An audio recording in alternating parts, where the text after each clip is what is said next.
সুখবর, সুখবর, সুখবর। আর মাত্র ৩ সপ্তাহ বাকি।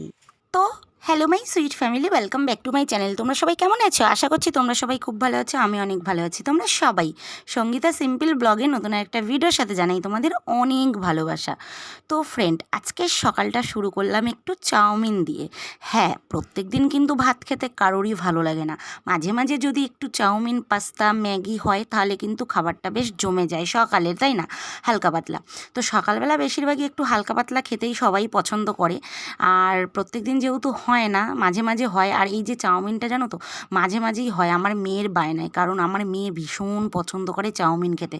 চাউমিন বলো, পাস্তা বলো, ম্যাগি বলো, মানে এই চাইনিজ খাবারগুলো ওর কাছে ভীষণ ফেভারিট খাবার। ওকে যদি ভাত না দিয়ে তুমি চাউমিন, পাস্তা এই সমস্ত হাবাজাবা খাবারগুলো দাও তাহলে ওর ভীষণ কিন্তু পছন্দ হয়। তো দেখো, প্রত্যেক দিন কি খাওয়া সম্ভব বলো? এইটা নিয়েই ওর সাথে কথা আলোচনা হচ্ছিল। আর ওকে সবসময় একটু বেশিই দিতে হবে করলে। আচ্ছা, খেতে পারুক আর না পারুক একটু বেশি দিতে হবে, মানে এই নিয়ে ওর বাবার সাথে আর কি করছিল। আর এদিকে আমি তো মজা দিয়ে দিয়ে খেয়েই যাচ্ছিলাম। জাস্ট অসাধারণ হয়েছে। তোমাদের দাদাভাই বলছিল যে ঘরোয়া, খুবই সুন্দর হয়েছে। ঘরোয়া পদ্ধতিতে চাউমিনগুলো সত্যি কিন্তু খুবই দারুণ হয় দোকানের থেকে। আর দোকানে তো ভীষণ মানে তেল মশলা অনেকটাই বেশি দিয়ে করে, প্লাস তোমার হচ্ছে খাওয়াটাও ক্ষতি, আরও কী কী দেয় ভগবান জানে। আর বাড়িতে যেহেতু ঘরোয়া পদ্ধতিতে বুঝতেই পারছো, পেঁয়াজ, লঙ্কা, রসুন, আদা এই সমস্ত সিম্পল ডিম জিনিসগুলো দিয়ে হয়, তো এগুলো খাওয়াটা অতটাও ক্ষতি না। তো এইটা কিন্তু খাওয়া যেতেই পারে। যাই হোক, চাউমিনটা খেতে বরাবরই আমাদের সকলেরই, সবারই মানে বলতে গেলে প্রিয় একটা খাবার। চাউমিন, পাস্তা এগুলো সত্যি খুব ভালো খাই। তো যাই হোক, এদিকে তো সকালবেলা আমাদের খাওয়া দাওয়াটা চলছে। আর আমি এদিকে হাতে করে ক্যামেরা আর নিয়ে করতে পারছি না। এখন ক্যামেরাটা রেখে একটুখানি শান্তিতে খেতে চাই। তো ক্যামেরাটা ওই যে রেখে দিলাম সেট করে। আর এই যে মেয়ে আর আমি বসে বসে খাচ্ছি, পাশে তোমাদের দাদাভাইও আছে। তিনজনকে ক্যামেরায় নেওয়া সম্ভব না। আর প্লাস ও এমনিতেও ক্যামেরার সামনে আসতে চায় না, তোমরা সকলেই জানো। তো যাই হোক, এদিকে চাউমিন আমাদের খাওয়া চলছে সকালবেলা। এই দিয়েই আজকে মোটামুটি খাওয়াটা আমরা সেরে নিলাম। আর এখন হচ্ছে সমস্ত কাজবাজ তো সকালবেলারটা করে নিয়েছি, দুপুরবেলা রান্না বান্না সমস্ত কিছুই বাকি আছে। চলো সেগুলো তোমাদের সাথে দেখানো যাক। কারেন্ট বারবার আপ ডাউন করাতে তোমাদের কি বলবো, কাল আর কোনো ভিডিও শ্যুট করতে পারিনি। এটা হচ্ছে আজকে সকালবেলা। সকালবেলা আমি যাচ্ছি জল আনতে। হ্যাঁ, কোথায় জল আনতে যাচ্ছি চলো তোমাদের সাথে আজকে শেয়ার করি। তো আমাদের বাড়ির থেকে বেশিক্ষণের পথ না, মানে ৫ মিনিট লাগে ভ্যানে করে গেলে। তো আমরা যেহেতু এই যে নিজস্ব ড্রামগুলো কিনে নিয়েছি, এই ড্রামগুলো কিন্তু আমাদের একদম নিজস্বই কেনা। তো এই ড্রামগুলো নিয়ে গেলে ভরে আনতে মাত্র ১০ টাকা করে নেয়। আর যদি তুমি ধরো কেউ তোমাকে দিয়ে যায় বাড়িতে, তাহলে কিন্তু ২৫-৩০ টাকা করে নেয়। এবার সেভাবে আর কিনে খাওয়াটা আমাদের সম্ভব হয়নি। ওইভাবে আমরা অনেক দিনই খেয়েছি। এখন লাস্ট আর কি ফিনিশিং, পরে আমরা এই ড্রামগুলো কিনি। এই যেখানে জল দেয় সেখান থেকে ভরে আনি, ১০ টাকা করে ব্যারেল নেয়। আমাদের পত্তায়ও পড়ে, অনেকটাই হেল্প হয়, মানে সাশ্রয় হয় বলতে গেলে। তো এইভাবে আমরা ড্রাম কটা করে নিয়েছি। তো এই ড্রাম দিয়েই এখন জল আনতে যাচ্ছি। আর এদিকে দেখো, জল আনতে গেলে রাস্তার জাস্ট ভিউটা দেখো, অসাধারণ। আমি জানি না জল এনে পারবো কি না, কারণ প্রচণ্ড মেঘ করছে, বৃষ্টি অঝোর ধারায় আসবে। বলতে না বলতেই কালকে প্রচুর পরিমাণে বৃষ্টি, জলের ব্যারেল কটা আমি মানে নামিয়েও পারিনি, এত পরিমাণে বৃষ্টি নেমে গেছিলো তোমাদের কি বলবো। তারপরের থেকে আমি কোনো ভিডিওই শ্যুট করতে পারিনি। সারাটা দিন সারাটা রাত কোনো কারেন্টই ছিল না, ভিডিও কি শ্যুট করব অন্ধকারের মধ্যে। তো এই কারণে কোনো ভিডিও শ্যুট করতে পারিনি। পরপর এই দুদিন আমার গ্যাপ হয়ে গেল।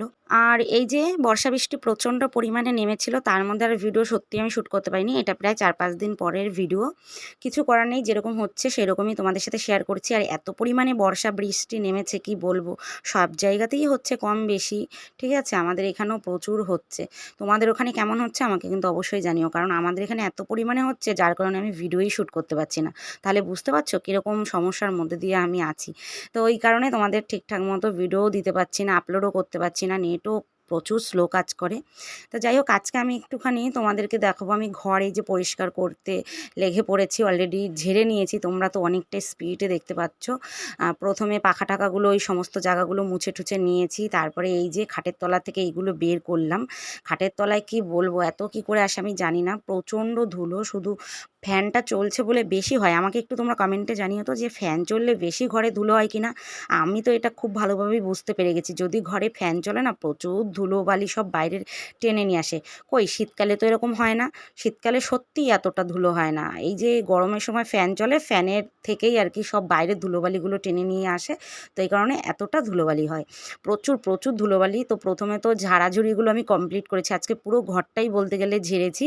আর তারপরে হচ্ছে এই যে এখন মোছামুছি করছি, ঘরটা ঝেড়ে পুরো বের করে দিয়ে তারপরে এই যে মোছামুছি চলছে আমার শোকেস টোকেসগুলো, তারপরে করে এই যে এখন নিচটা মুছে নিচ্ছি। কারণ ভীষণ পরিমাণে কাজে ব্যস্ত থাকি সব সময়, তোমাদেরকে সেভাবে ঠিকঠাক মতো ভিডিও আপলোড কি করব, মানে নেটওয়ার্ক এত স্লো থাকে, এত এত পরিমাণে স্লো থাকে তোমাদের আমি বলে বোঝাতে পারবো না। তো ভিডিও তো ইচ্ছেই করে করি করি করি, কিন্তু নেটওয়ার্কের জন্য পারি না, প্লাস তোমার কারেন্ট আপ ডাউন করে, ঝড় বৃষ্টি, এই বৃষ্টির মধ্যেও ভিডিও একদমই শ্যুট করতে ইচ্ছে করে না। বাইরে কি দেখাবো তোমাদের, বাইরের পরিস্থিতিও ভীষণ খারাপ, এই যা হয় বেশিরভাগই আমার ভিডিওতেই দেখবে ঘরে ঘরে, কারণ বাইরের পরিস্থিতি খুবই খারাপ, দেখানোর মতো অবস্থা থাকে না। একমাত্র শুকনোর দিন আসলে তখনই একটু দেখাতে ভালো লাগে, তো তাছাড়া কিন্তু ভালো লাগে না। যাই হোক, এদিকে দেখো আমি ঘরটা তোমাদের সাথে কথা বলতে বলতে মুছেও নিলাম। আর আজকে একটু খুব সুন্দর একটা কথা আমি তোমাদেরকে জানাবো এই ব্লগের মাধ্যমেই, তো চলো বিকেলবেলা একদম ফ্রেশ হয়ে জানাবো। তো বন্ধুরা বিকেলবেলা ফ্রেশ হয়ে এই যে এখন হচ্ছে চলে এসেছি তোমাদেরকে এই যে এই ফ্রিজের ওপরে যেই ন্যাকড়াগুলো ছিল, হোম থিয়েটারের ওপরে যেটা ছিল, তারপরে ঘরের পর্দা থেকে শুরু করে খাটের পর্দা থেকে শুরু করে সমস্ত জিনিস আজকে প্রচুর ধোয়াধুয়ি হয়ে গেছে। তারপরে এই যে হোম থিয়েটারের এই কাগজটাও আবার চেঞ্জ করে দিয়েছি, প্রচণ্ড ধুলো জমে, এত ধুলো মানে কি বলবো। এখন এই কাগজই দিলাম যে থাক, কারণ হচ্ছে সুতির কিছু পাতিয়ে দিলে না প্রচণ্ড ধুলোটা বোঝা যায়। এই যে আমার ফাইনালি গোছানো কমপ্লিট। আর একটা জিনিস তোমাদের এই যে দেখাই, চলো এই যে রসুন তেল, আমি কিন্তু নিজের হাতে এই রসুন তেলটা বানিয়েছি। অনেক দিন ধরেই তোমাদের সাথে শেয়ার করব কিন্তু আর পাচ্ছিলাম না, ফেসবুকে দিয়ে দিই সবটাই আপডেট প্রথমে। তোমরা একটু চাইলে আমার ফেসবুকটা ফলো করে দিও, ফেসবুকে সবাই যেও ভিডিওগুলো দেখো, ওখানে সবার আগে আগে আপডেট চলে আসে। সঙ্গীতা ব্যাপারী সার্চ করলেই তোমরা আমার ফেসবুক আইডিটা পেয়ে যাবে। আর এদিকে দেখো ওষুধের মানে কি বলবো দোকান দিয়ে বসেছি, দুদিন ধরে মেয়ের খুব চুলকানি, কোথা থেকে বাদিয়েছে জানি না, তো ওর থেকে আমার থেকে তোমাদের দাদাভাই সবার ছড়িয়ে গেছে, এটা এমনই একটা চুলকুনি। তো সেজন্য এতগুলো টাকার ওষুধ নিয়েছি, আর এদিকে তো তোমাদের দাদাভাইয়ের ওষুধ তো চলছেই, ওটা তো থাকেই। তো যাই হোক, এখন যেটা মেন কথা বলার তোমাদেরকে সেটা বলি, এই চাদরটা দেখাতে দেখাতে, চাদরটা দেখো, এই চাদরটা নতুন কিনেছি, তোমাদের সাথে শেয়ার করা হয়নি, তাই এই যে আবার পাতিয়ে দিলাম। তো ঘরটা পুরো ফ্রেশ লাগছে একদম, চুলকনি টুলকনি যেহেতু সবার হয়েছে, পরিষ্কার করে থাকতে হবে, থাকি কিন্তু তারপরেও একটু বেশি করে আজকে ঘরটা ঝাড়া মোছা করেছি, একদম নতুন চাদর পাতিয়ে ফ্রেশ, এখন একদম ফাইনালি মনটা ফ্রেশ ফ্রেশ লাগছে। আর এই ফ্রেশের মধ্যে তোমাদের একটা দুর্দান্ত খবর দেওয়া আছে, যেটা হচ্ছে তোমাদের দাদাভাইয়ের পাটা নিয়ে আমি গিয়েছিলাম আর কি ডাক্তারের কাছে, সেই ক্লিপগুলো আমি নিতে পারিনি।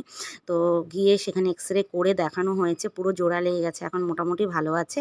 হাতে আর মাত্র বাকি 3 সপ্তাহ, আর 3 সপ্তাহ পর গেলেই ডাক্তারবাবু খুলে দেবে, পুরোই ফাইনালি জোড়া লেগে গেছে খুব ভালোভাবে। যাই হোক, তোমাদের ভালোবাসায় তোমাদের প্রার্থনায় অনেকটা তাড়াতাড়ি সুস্থ হয়ে গেছে।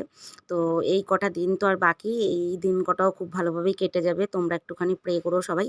তো যাই হোক, এই খবরটা তোমাদের না দিয়েই পারছিলাম না, ভাবছিলাম যে কতক্ষণে দেবো দেবো দেবো, তো দিয়ে দিলাম। ফাইনালি তোমাদের দাদাভাইয়ের হাড় পুরো জোড়া লেগে গেছে একদম পুরোপুরি ভালোভাবে।